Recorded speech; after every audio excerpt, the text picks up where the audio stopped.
सोचो कोई इंसान जिसे दुनिया सिर्फ एक मामूली जैनिटर समझती है, जिसे लोग देखते हैं और बिना सोचे समझे नीचे से ऊपर तक जज कर लेते हैं। लेकिन सच यह है कि उसी इंसान का ताल्लुक एक बेहद ताकतवर और अमीर परिवार से है। ये कहानी है जे की। जे एक ऐसे घर में पैदा हुआ था जहां पैसों की कोई कमी नहीं थी। बड़ी कोठी, नाम, रुतबा, सब कुछ था। लेकिन फिर भी जे का अपने परिवार से, खासकर अपने फादर से, कभी मन नहीं मिला। हर बात पर टकराव। और एक दिन जे ने तय कर लिया कि अब बस उसे ये घर छोड़कर अपनी जिंदगी खुद बनानी है। वो अकेला लॉस एंजेलिस आ गया। शुरुआत में उसे लगा था कि सब ठीक हो जाएगा। नई सिटी, नई आजादी, नया मौका। लेकिन एले ने जे को वो सपने नहीं दिए जिनकी उसे उम्मीद थी। धीरे धीरे जे गलत रास्ते पर फिसलता चला गया। रोज की गैम्बलिंग, हर दिन कोई ना कोई ट्रबल, और ऊपर से बढ़ता हुआ कर्ज। हालात ऐसे हो गए कि जे के पास कोई रास्ता नहीं बचा।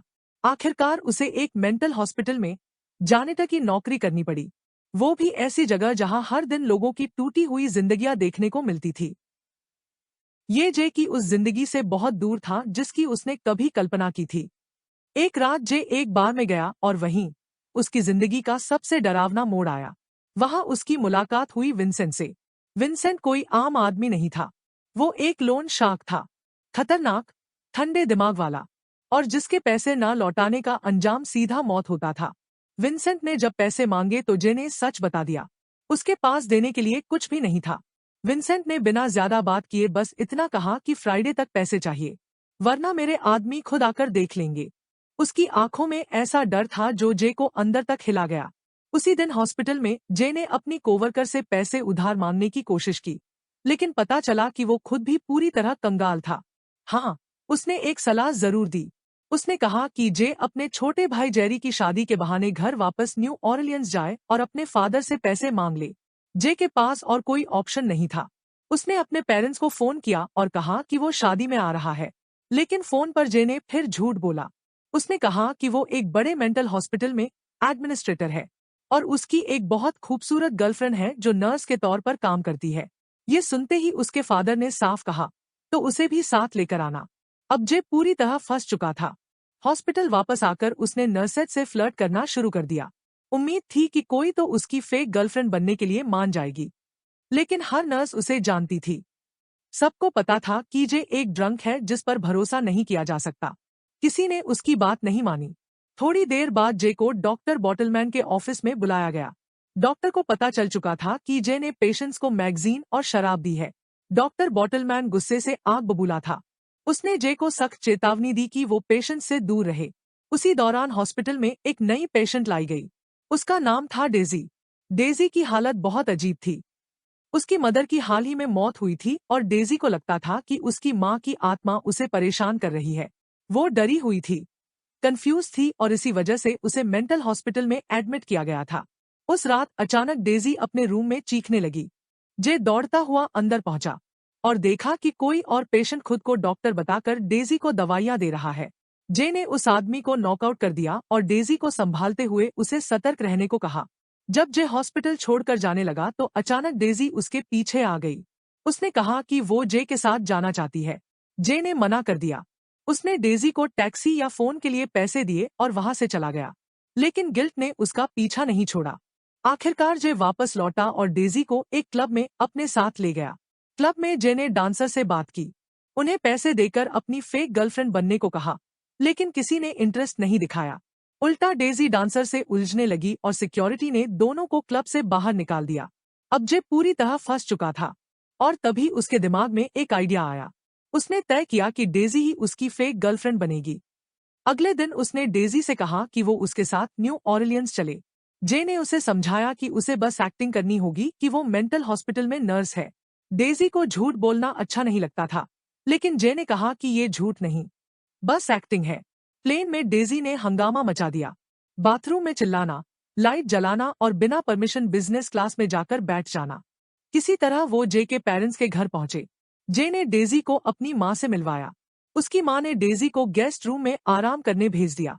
बाहर जे स्मोक कर रहा था तभी उसका फादर आया। उसने अपने गैराज में खड़ी महंगी गाड़ियां दिखाई, खासकर एक बिल्कुल नई कार जिस पर उसे बहुत गर्व था।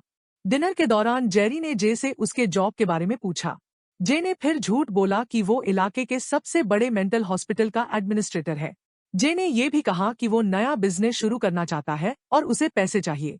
उसके फादर को शक था, लेकिन डेजी ने बात संभाल ली और आखिरकार जे के फादर ने पैसे देने के लिए हाँ कर दी। रात में जे डेजी को देखता रह गया। वो पहले से कहीं ज्यादा खूबसूरत लग रही थी।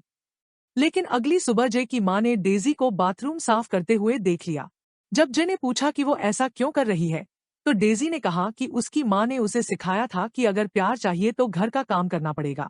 और तभी बिल्कुल बिना किसी चेतावनी के डेजी ने कहा, मेरी मां मर चुकी है और वो मेरी वजह से मरी। ये सुनकर जे के पैरों तले जमीन खिसक गई। जे अभी भी डेजी की उस बात को अपने दिमाग में घुमा रहा था। उसके कानों में वही लाइन गूंज रही थी, मेरी मां मर चुकी है और वो मेरी वजह से मरी। लेकिन वक्त रुकता नहीं है। जेरी की शादी का दिन आ गया। तैयारी चल रही थी। घर में लोग आ जा रहे थे। म्यूजिक, हंसी, बातें, सब कुछ बाहर से नॉर्मल लग रहा था। जे की मां ने डेजी को देखा और तुरंत नोटिस किया कि उसने कुछ ज्यादा ही रिवीलिंग ड्रेस पहन ली है। बिना कोई ड्रामा किए उसने डेजी को अपनी एक ड्रेस दे दी और कहा कि ये पहन लो। शाम को जब जे ने डेजी को उस ड्रेस में देखा तो वह कुछ सेकंड के लिए बोल ही नहीं पाया। उसका दिल जोर जोर से धड़कने लगा। वो पहली बार डेजी को उस नजर से देख रहा था। सिर्फ एक गर्लफ्रेंड नहीं, बल्कि कुछ और। शादी शुरू हुई, लेकिन डेजी डेजी तो डेजी थी।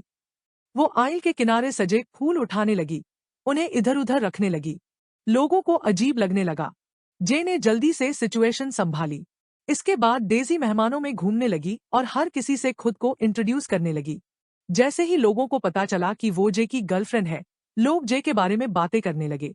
कोई कह रहा था कि वो प्लेबॉय है, कोई कह रहा था कि उसने दूसरों की पत्नियों के साथ अफेयर्स किए हैं, कोई उसके पुराने गंदे किस्से सुना रहा था। डेजी ये सब सुन रही थी। थोड़ी देर बाद डेजी जे के पास आई और बोली कि वो उसके साथ डांस करना चाहती है। जे मना नहीं कर पाया। दोनों डांस फ्लोर पर गए। म्यूजिक तेज था, लोगों की आवाजें दब गई और उस पल जे और डेजी बस वही थे। डेजी ने हंसते हुए कहा कि उसने अपनी जिंदगी में कभी किसी के साथ डांस नहीं किया था। लेकिन तभी जे की मां आई और जे को अलग ले गई और जे के फादर डेजी के साथ डांस करने लगे। डांस के दौरान ही जे के फादर ने डेजी से पूछ लिया, जे असल में करता क्या है। डेजी चुप रही। जे उसे देख रहा था। उसकी आंखों से प्रेशर साफ दिख रहा था। जे बार बार उसे इशारों में बोलने को कह रहा था, लेकिन डेजी कुछ नहीं बोली। और अचानक डेजी को पैनिक अटैक आ गया। वो कांपने लगी, उसकी सांसें तेज हो गई। लोग घबरा गए। जे के फादर ने तुरंत कहा कि डेजी को वापस मेंटल हॉस्पिटल ले जाना चाहिए। जे ने मना कर दिया। उसने कहा कि डेजी बिल्कुल ठीक है, लेकिन बहस बढ़ती चली गई। और फिर जे टूट गया। उसने सबके सामने सच बोल दिया। उसने कहा कि वो मेंटल हॉस्पिटल में जैनिटर है और डेजी, वो उसी हॉस्पिटल की पेशेंट है। ये सुनते ही उसके फादर का गुस्सा फूट पड़ा। शादी का माहौल पल भर में सन्नाटे में बदल गया। जे और डेजी वहां से निकल गए। घर वापस पहुंचते ही एक और प्रॉब्लम सामने आ गई। डेजी ऑफिशियली मेंटल हॉस्पिटल की पेशेंट थी, इसलिए वह प्लेन से वापस नहीं जा सकती थी। जे ने बिना सोचे समझे अपने फादर की बिल्कुल नई कार चुरा ली और उसी रात न्यू ऑरलियंस छोड़ दिया। ड्राइव के दौरान डेजी बहुत एक्साइटेड थी। वो रास्ते में दिखने वाली हर महंगी कार पर रिएक्ट कर रही थी, बातें किए जा रही थी, हंस रही थी। जे का स्ट्रेस बढ़ता जा रहा था और अचानक जे ने एक बहुत ही गलत फैसला ले लिया। उसने डेजी को एक स्टेशन पर उतार दिया और कहा कि उसे बस एक फोन कॉल करनी है और वो वहां से चला गया। जे ने कार बेचने की कोशिश की, लेकिन डीलर को शक हो गया कि कार चोरी की है। डील कैंसिल हो गई। उसी वक्त डॉक्टर बॉटलमैन का कॉल आया। वो बहुत गुस्से में था कि जे डेजी को हॉस्पिटल से ले आया। जे ने कॉल काट दी। तभी उसकी नजर कार में पड़ी डेजी के शूज पर गई। उसका दिल बैठ गया। उसे एहसास हुआ कि उसने क्या कर दिया है। जे ने तुरंत कार मोड़ी और वापस डेजी के पास जाने लगा। स्टेशन पर डेजी चुपचाप बैठी थी। वो पूरी रात इंतजार करती रही। एक सिक्योरिटी गार्ड ने उसे मदद की पेशकश की, लेकिन डेजी ने कहा कि वो अपने बॉयफ्रेंड का इंतजार कर रही है। रात गहरी हो गई और तभी डेजी ने जे को आते हुए देखा। वो फूट फूट कर रो पड़ी। अगले दिन जे डेजी को सुपरमार्केट ले गया और बाहर खड़े होकर सिगरेट पीने लगा। तभी उसने एक पुलिस कार देखी। जे घबरा गया। वो डेजी को पकड़कर बाहर खींच लाया और कार दौड़ा दी। पुलिस पीछा करने लगी। रात को जे बहुत थक गया था। उसने कार रोक दी। पुलिस पास आ गई। जे जंगल में छिप गया। डेजी ने ऑफिसर को कार खोलने दी। सर्च हुई, कुछ नहीं मिला। ऑफिसर जंगल की तरफ जे को ढूंढने चला गया। डेजी ने चुपचाप पुलिस कार की एक जरूरी चीज उठाई और दूर फेंक दी। फिर जे को बुलाकर कहा कि अब जल्दी निकलो। ग्राउंड में दोनों ने रात बिताई। जे को नींद नहीं आ रही थी। डेजी ने उससे जे के पास्ट के बारे में पूछा। जे ने सच बताया। उसने कहा कि उसने जो भी गलत किया वो पैसों की मजबूरी में किया। अगले दिन जे डेजी को ड्राइविंग सिखाने लगा। डेजी को डर लग रहा था। जे ने कहा कि उसमें कोई कमी नहीं है, बस कॉन्फिडेंस की कमी है। इसी बीच डॉक्टर बॉटलमैन का फिर कॉल आया। फोन पर जे डॉक्टर से कह रहा होता है कि वो और डेजी वापस हॉस्पिटल आ रहे हैं। डेजी ने बात सुन ली। वो गुस्से में आ गई और खुद कार चलाने लगी। एक्सीडेंट हो गया। रेस्टोरेंट में बैठकर डेजी ने अपनी माँ की मौत की पूरी बात बताई। उसने कहा कि उस रात उसकी माँ चीख रही थी, लेकिन डर की वजह से वो पास नहीं जा पाई। अगली सुबह माँ मरी हुई मिली। जे ने साफ कहा, तुमने उसे नहीं मारा, वो उसकी मौत थी, तुम्हारा गुनाह नहीं। ये शब्द सुनकर डेजी रो पड़ी और उसके अंदर जो ट्रॉमा और गिल्ट था वो भी खत्म हो गया। इसके बाद वहां पुलिस पहुंच गई। पुलिस को देखकर जे ने डेजी को गुड बाय कहा और अपने आप को सरेंडर कर दिया। जे को कार चुराने के लिए जेल हो गई, लेकिन उसके मॉम और डैड ने उसे बचा लिया। जब जे अपने अपार्टमेंट पहुंचा तो वह पूरी तरह तबाह था। बाहर विंसेंट के आदमी खड़े थे। जे हॉस्पिटल भागा, लेकिन अंदर जाने नहीं दिया गया। टूट चुका जे ट्रेन ट्रैक्स पर चला गया अपनी जिंदगी खत्म करने, लेकिन उसे बचा लिया गया। वहां से पुलिस उसे इस हरकत के लिए मेंटल हॉस्पिटल भेज देती है।